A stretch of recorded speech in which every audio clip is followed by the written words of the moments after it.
Mengapa iblis menginginkan mayat Musa? Jangan terjebak dalam kultus penyembahan. Not fun. Mengapa iblis ingin mengambil mayat Musa? Ayat pokok, tetapi penghulu malaikat Mikhael, ketika dalam suatu perselisihan dengan iblis, bertengkar mengenai mayat Musa, tidak berani mengucapkan penghukuman fitnah terhadapnya, tetapi berkata, kiranya Tuhan menghardik engkau. Yudas pasal 1 ayat 9. Pendahuluan, saudara-saudari yang dikasihi Tuhan, kisah Musa adalah kisah kepemimpinan, ketaatan, dan kedekatan yang luar biasa dengan Allah. Namun, ada satu bagian dalam kisah Musa yang sangat misterius dan hanya disingkapkan sekali di seluruh Alkitab, yaitu saat iblis bertengkar dengan malaikat Mikhael tentang mayat Musa. Mengapa iblis begitu tertarik untuk mengambil mayat Musa? Bukankah Musa adalah hamba Tuhan yang setia?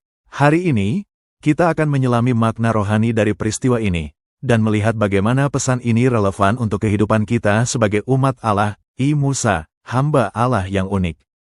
Musa bukanlah manusia biasa. La berbicara dengan Tuhan, muka dengan muka, Keluaran pasal 33 ayat 11. La memimpin bangsa Israel keluar dari perbudakan Mesir dan menerima hukum Allah di Gunung Sinai. Tapi karena satu ketidaktaatan, Bilangan pasal 20 ayat 12, Musa tidak diizinkan masuk ke tanah perjanjian, dan wafat di tanah Moab. Ulangan pasal 34 ayat 5-6 menyebutkan bahwa Musa mati, dan Tuhan sendiri yang menguburkannya, dan tidak ada orang yang tahu kuburannya sampai hari ini. Ini luar biasa, Tuhan yang menguburkan Musa, dan lokasi makamnya dirahasiakan. Romawi 2. Mengapa iblis menginginkan mayat Musa? 1. Untuk dijadikan berhala. Bangsa Israel pada masa itu mudah sekali tergoda untuk menyembah manusia, contohnya lembu emas. Jika mayat Musa ditemukan, iblis mungkin ingin membuat orang Israel menyembahnya sebagai relik suci atau lambang spiritual. Iblis tahu bahwa penyembahan berhala bisa menjauhkan bangsa itu dari Allah. 2. Untuk mendiskreditkan Musa. Musa adalah pemimpin besar, tetapi ia juga memiliki catatan kegagalan, memukul batu, membunuh orang Mesir. Iblis adalah pendakwa saudara-saudara kita, Wahyu pasal 12 ayat 10. La mungkin ingin mengekspos kesalahan Musa dan berkata, lihat, dia pun tidak sempurna, dia milik saya. 3. Untuk menggagalkan rencana Allah yang akan datang. Dalam peristiwa transfigurasi, Markus pasal 9 ayat 4, Musa muncul bersama Elia dan berbicara dengan Yesus. Musa akan menjadi saksi kemuliaan Kristus. Iblis mungkin ingin mencegah itu.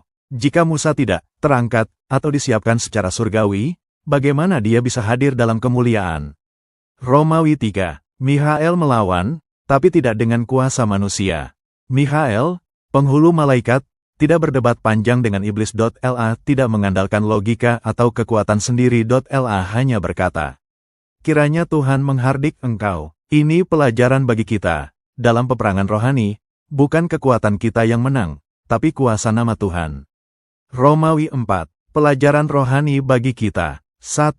Hidup dalam kekudusan sampai akhir. Musa adalah contoh orang benar yang tetap setia hingga akhir, walau tidak sempurna. Tuhan menjaga kehormatan Musa bahkan setelah kematiannya. Apakah kita hidup layak di hadapan Tuhan? 2. Iblis tidak pernah berhenti menuduh. Bahkan orang mati pun bisa jadi sasaran serangan si jahat.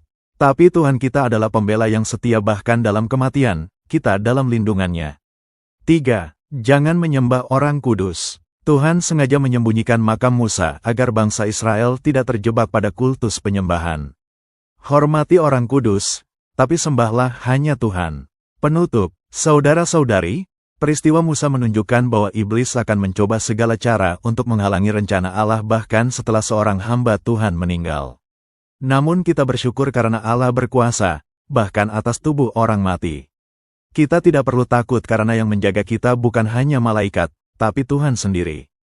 Doa, ya Bapa, Engkaulah Allah yang kami sembah di dalam nama Tuhan Yesus Kristus.